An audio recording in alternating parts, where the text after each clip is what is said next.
Hey friend, JB here with a 14-day wisdom challenge show, and here we go. What do you know about blessings? Let me tell you what. JB is a living example. You're pouring into the 14-day wisdom challenge. I don't know what day we're on, technically. I think we're on greater than 14 days, but I'm telling you what, I've already got this new opportunity that has been presented, and I'm going to take it. I'm going for it. And I tell you what, there are other opportunities out there. I was torn between several competing opportunities. Some of them were with the Lord, and some of them just were with business. And when the Lord showed me in the past, in the recent past, that a particular opportunity was for me and declared so, I don't have to really look beyond that. When you will get signs from God, let me tell you what, when you're in this 14-day wisdom challenge, okay, you are going to get little signs from God. There's going to be little things. First, you got to ask. You got to ask. That's one thing. So on top of the 14-day wisdom challenge, if you want signs from God, you got to ask. Okay, look, what did we say in 1 James, right? God will give liberally to wisdom, liberally to men who ask for it. Look, get in there. Okay, but that's the thing. You ask, he will share and give you these signs. And once you get that sign, it's rock solid. You don't need to hem and haw. And now I had different other opportunities after that, which was also something that is important to me, but it didn't seem like it was within my zone, my strength zone. There are many different reasons why. And what I realize is that I'm going to push forward with whatever God puts in front of me. I'm going to do it. And so while there are certain things put in front, certain things are not, you've got to ask the Lord for that light to light the next step of your step. And this wisdom is a great way, because you are already going to be getting the goodness, the insight, the wisdom, discretion to filter out much of what is out there, much of the noise. But then there's some times where you need something more. It's something different, something new. Right now, it's the mystery of Israel's salvation, what we have to read as part of our wisdom reading. But on the other hand, the Lord will help to reveal some of that for you. You better check it within the scriptures too. Like if he's gonna, all of a sudden you get a word or some sort of message or some sort of insight to go jump off a bridge. Yeah, you need to check yourself, probably into the local psychiatric ward. But if it's something real, look, you're like, Lord, just help me with some signs, help show me. And as you keep pouring into God, his faith, these scriptures come to you. These messages come to you usually through his word or through other teachers, but they're so on point and so timely and relevant that there's almost really no swaying us in any other direction. But check it with the Bible too, because I don't want to say that's fully all the way on. If there's someone out there who is unstable, all right, if you're unstable, you want to be doing double duty in the Bible here. But now let's move on to our wisdom reading. We're in Romans chapter 11:25. The mystery of Israel's salvation, lest you be wise in your own sight. I do not want you to be unaware of this mystery. Brothers, a partial hardening has come upon Israel until the fullness of Gentiles has come in. And in this way, all Israel will be saved. As it is written, the deliverer will come from Zion. He will banish ungodliness from Jacob. And this will be my covenant with them when I take away their sins. So he's talking about these unruly Jews who, on one hand, have the covenant, but as Jesus has come and died and gone again, they are not buying into the salvation that is declared by their forefathers and exhibited through Jesus. And they're not jumping on board, okay? They're rebelling. And this is talking about that. Let's move on. As regards to the gospel, they are enemies for your sake. But as regards election, they are beloved for the sake of their forefathers. For the gifts and the calling of God are irrevocable. For just as you were one time disobedient to God, but now have received mercy because of their disobedience, so they too now have disobedience, in order that by the mercy shown to you, they may also now receive mercy. Well, they have this inherent disobedience in them. And they're saying that's there to receive the mercy, because in order for you to be obedient, we come from a disobedience standpoint. That's just who we are. We're sinful in nature.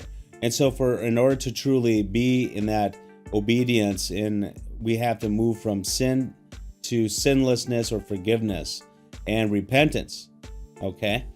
Oh, the depths and the riches and wisdom and knowledge of God, how unsearchable are his judgments and how inscrutable in his ways. That's the gold nugget, my friends, the gold nugget. We don't know it all. That's kind of what it's coming to, okay? So it's unscrutable are his ways, unsearchable are his judgments, with wisdom and knowledge of God. How God knows. How does he know? I got a feeling that we're on the right track, and we're going to be, by knowing that, hey, look, at the end of the day, at the end of our game, Jesus is there. If it was up to any one of us, we sure would not have given us salvation. For who has known the mind of the Lord, or who has been his counselor? No one. Who has given a gift to him that he might be repaid? No one. For from him and through him and to him are all things. To him be glory forever. Amen. It's a little prayer. It's a little prayer. Isn't that nice? Caps it off with a little prayer. We don't know all of God's ways. And we don't know his judgments truly. We've got a guidebook, but we don't know exactly how that's applied, how he searches everyone's hearts. Think about the computer that you have. Constantly, you're filling it up with pictures and pictures and pictures. Single shots out of context, but God has a rolling master copy of your life that he's traversed and knows intimately, and is in position to call judgment, good, bad, or ugly, upon all of it. All of it. And we have no capacity for that even, but he does. So it's tough for us to cast others into hell when we're here on earth and we see these people who are simply just doing brutal things. We don't understand a lot of it. People who twist words. We don't understand the context or the grand complex of the conversation with other things. It's very difficult. And that's why God is so good. For him and through him, for from him and through him and to him are all things. To him be glory forever. Amen. That's a great place to stop. And I tell you what, I'd love to hear more about your 14-day Wisdom Challenge experience. Are you basically stuck? You're able, hey JB, I'm not able to do it. I'm not able to do, maybe this is you out there. I just got this feeling that maybe this is you. You're out there, you're like, JB, I'm not able to do it. Well, you're not going to get what I can offer you, or what God really is going to be offering you, but what I'm challenging you as a way in offering to you. You're not going to get what I'm thinking. But if you want to try to simplify it, just try to watch and share for 14 days. It's sort of like milk to meat. We'll just get you milk. I can't promise anything. I can't guarantee anything if you want to try to dumb down the lesson. Okay, let's face it. You're like, hey, look, I'm having too much going on in my life and I can't do it. That's bull. We know that what the deal is that you haven't put things in priority for a long time. And the fact of the matter is that this, by putting this as a priority, it forces you to know what your priorities are and to fit things together in such a way that you are able to do this and you are able to do it. But let me share you this. If you can't do it just yet, start the 14-day Wisdom Challenge. Exclude the reading for now. Do it for 14 days. And then after that 14 days, As you organize your priorities, then start it for real. That way, it's a way to step into the 14-day wisdom challenge. All right, that's the best I can do. I could say, hey, don't even share. Just try to show up. You could try that. You could try it. And if it takes you 14 days and another 14 days, another 14 days, just to organize your life enough to get to this program where you're doing it for 14 days, you're watching, you're reading 3 times, and you're sharing somehow the essence of the message. If it takes all that time to get to that, then you should do it. Wouldn't it make sense? Just go slow then.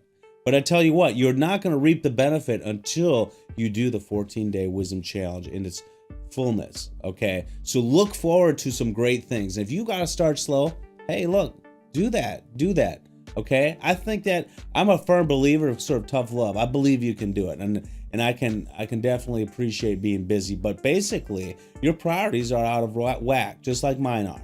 Mine can get like that too, and until I say, hey, look, I gotta stop, I gotta exclude certain things from my life because it is getting out of hand. I can't even do 5 minutes of the 14-day wisdom challenge. Yeah, I can't watch it in the morning and then do 5 more minutes of it. Come on, something's out of whack. I guarantee if you were to do the economics of your time, you would find places where you can synergize, you can compact, you can organize and prioritize, and you will be able to manage it. So look, get into the 14-day wisdom challenge, because look, let's get wisdom, let's get understanding, let's get discretion, let's do it right now. Let's do it.